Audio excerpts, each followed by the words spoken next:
Well, hey YouTube, I'm gonna give a review of the Scagg 30-inch walk-behind self-propelled mower. I'm not gonna go into great details of the features of this mower. If you're searching for or researching Scagg 30-inch, then you probably already know what all the features are. But I found when I was searching that I couldn't really find good reviews of home use for the mower. So I went and bought one, and this is my review as a homeowner using the Scagg 30-inch. So first and foremost, I'll tell you, this thing is a beast. It is stout. It is built to last. And I call it a beast for some good and for some bad. So for the bad, first of all, this thing is a beast because it is heavy. It is much heavier than I was expecting it to be.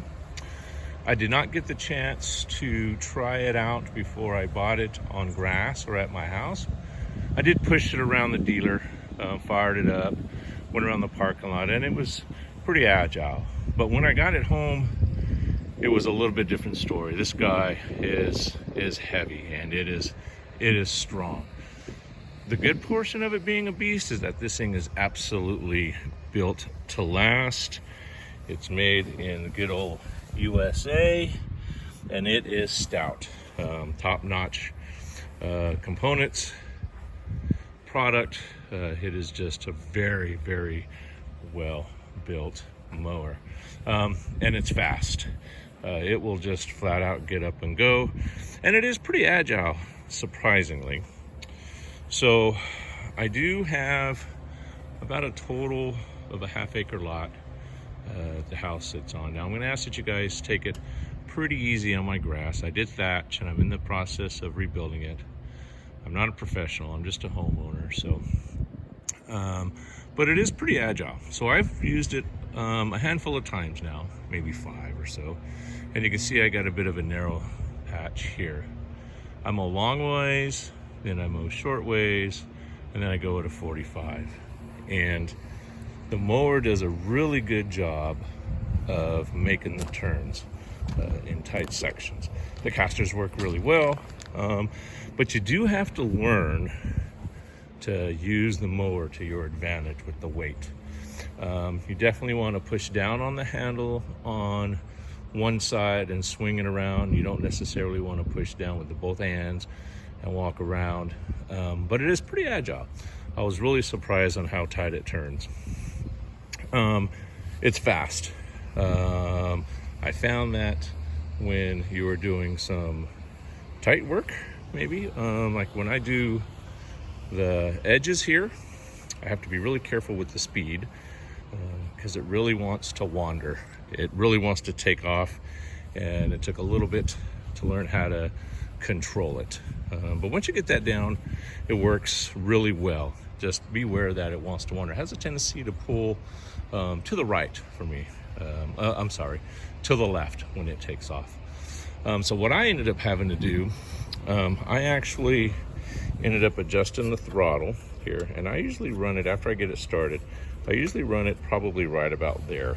And that is a little bit more than the lawnmower dying right when you engage the blades.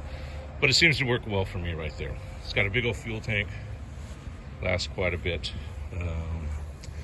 One thing I will tell you is you need to be aware of uneven surfaces. This lawnmower does not particularly care too much for it. As I look over here, you can see where I have this dirt area. We took a tree out here on the top of this hill many years ago. So on the side was starting to decompose underneath and was getting uneven surfaces. You can see where I had to fill in. Now with my old 21-inch Snapper Platinum, it would go through. I had to be careful. I'd get over here and it would want to scalp, and I would raise it up a notch or two and it would do okay. But with the Scagg, with it having such a long wheelbase and a wide stance, it just drops down in those uneven surfaces, and it doesn't want to come out. Now, I will tell you, it's not the blades that are scraping, it's really the deck. So it's not a floating deck. So the deck will scrape along and tear up your grass if you're not careful. But it's a great mower. I've used it a handful of times.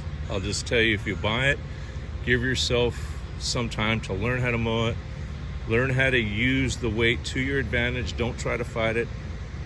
Go slow. Feather the throttle until you get to the speed that you want, and feather the engine speed so you get kind of matched. But yeah, so there's my review of the Scagg 30-inch walk behind. I really like it. It's really cut my mowing time down. It used to take me about an hour to do this whole lot, and now it takes me well less than an hour. Probably saved at least 15 minutes at least, and I would expect probably another handful of minutes as I learn it a little bit more. So yeah, if you want to leave me some comments, have some questions, I'll do my best to get back to you. Other than that, yeah, have a good day.